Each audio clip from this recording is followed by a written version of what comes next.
Hi, everybody. Margaret Ledford here with ENGAEG at GableStage. And today, joining me for this week's piece is Gregg Weiner. His piece is reBOOT. It will premiere on September 11th. Gregg, what is your relationship with GableStage? I have done 17 shows at GableStage, and it's a big, crazy number. And it started, I think, 04, 05 was my first time there. And, through 2019, I did 17 shows. So. Do you have a favorite? The last one. Yeah, if I forget, it was Joe directed it, and it revisited experiences with Joe in that theater, in that play. Like, there were so many different, it's a great memory to have. I'm so grateful, especially now that he's gone, to have that entire experience. How did you end up in theater? I was always a class clown, and my family's, I was always making my family laugh. And for whatever reason, I went to high school and took drama.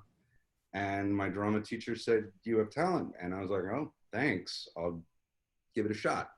So I got bit by the theater bug in high school, and then decided to go get trained in it because it was something that I loved. I loved essentially making people laugh. That was the first thing I fell in love with. And when I had that experience at districts in Tampa or something like that, the state competitions, it was a packed room, and I was doing a piece from The Art of Dining and was making a full classroom of kids and parents laugh. And I remember getting done with that, going to a payphone in very dramatic fashion and calling my mom and saying, "I know what I want to do with the rest of my life." And that was it. So yeah, that's how I got into it. I just, why I'm still in it, who knows? Because I love it, So, and I appreciate it even more now that we don't have the ability to do it. I knew how important it was before, but not having it and not knowing the next time I'm gonna be on stage in front of a live audience, it's pretty bleak. It's gonna happen again, but the gratitude I have for it is immense. Can you tell us a little bit about reBOOT? Oh yeah, sure. It's about a guy who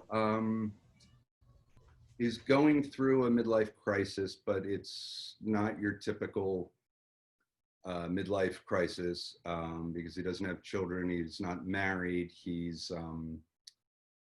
it's about him existing in the world as we know it today and not feeling like he kind of belongs in it. And you see him go through coming to terms with that, like the embarrassment, the sadness over loss, and the loneliness. But yet it's still funny at times, and it's somewhat hopeful, but I think it's hard to sum up what it's about. But I think loneliness and how he deals with that in a room by himself completely, and it's born out of COVID and being quarantined and being alone. And that really kind of comes out. And, a lot of it's based on stuff that I've gone through, very autobiographical. Some stuff is not, some stuff is for theatric effect and dramatic effect, but it's a very human story about a guy who's struggling. What do you want audiences to come away with after seeing reBOOT? What do you want them to talk about? I don't know. I don't really know what people are going to think or how they're going to be affected. I know that how I felt making it, it was, I wouldn't say therapeutic, but it was empowering because I'd never done anything like that on my own before. And the idea of it before I even started scared me. So of course I go to it like a moth on a flame, because that's, as an artist, you want to be pushed. And I pushed myself as hard as I ever have. And so I'm proud of myself for that. You know, I really honestly didn't think I had anything in me. During COVID, I really didn't. I didn't feel creative. And then you guys came along and, you know, gave me something to create. So I'm super grateful. What inspires you? Honesty in art, you know, like actor like Philip Seymour Hoffman, that guy, like watching him work inspires the heck out of me. Great music inspires me to create. A lot of the music used in reBOOT is from Ari Urban, and her music is just, I would literally hear a piece of her music and have an idea for a transition and build off of that. So music really does inspire me to create moments. When we're all able to gather back in the theater together, audience and actors alike, what do you think that looks like? What do you want it to be? What do you hope it to be?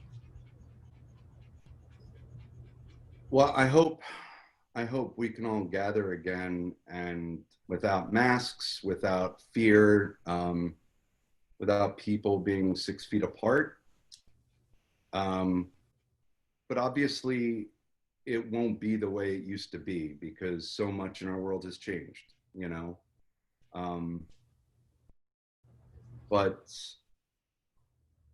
Yeah, that's my answer. I want us to get a damn vaccine for this effing thing, and congregate again the way we used to. For reBOOT, why this story right now? It was the first thing I thought of. Because it was absolutely born out of me being alone and knowing I was going to be alone for the immediate future, an indefinite amount of time. And I know that I don't do great alone. So, of course it was going to end up being about frickin' loneliness, because that's what I'm going through. And, you know, you write what you know. So that's why it was totally born out of being a little brokenhearted towards the beginning of COVID.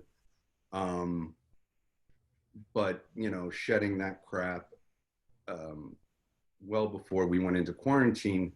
And then just, you know, Joe passing, worrying about my mother's age and her being alone and quarantined. I couldn't go be with her because she had to be completely in a bubble and safe. She's older. So there was no other, you know, I'm not going to sit and write a film, which I've never done before, about, you know, candy bars and a guy playing video games and eating popcorn. You know, it was not going to be some little light-hearted, cute comedy. No way, because I was going through a lot of poop. Gregg, thank you so much for joining me today. And everybody, don't forget, September 11th at 7 p.m. exclusively on the GableStage website. Thanks.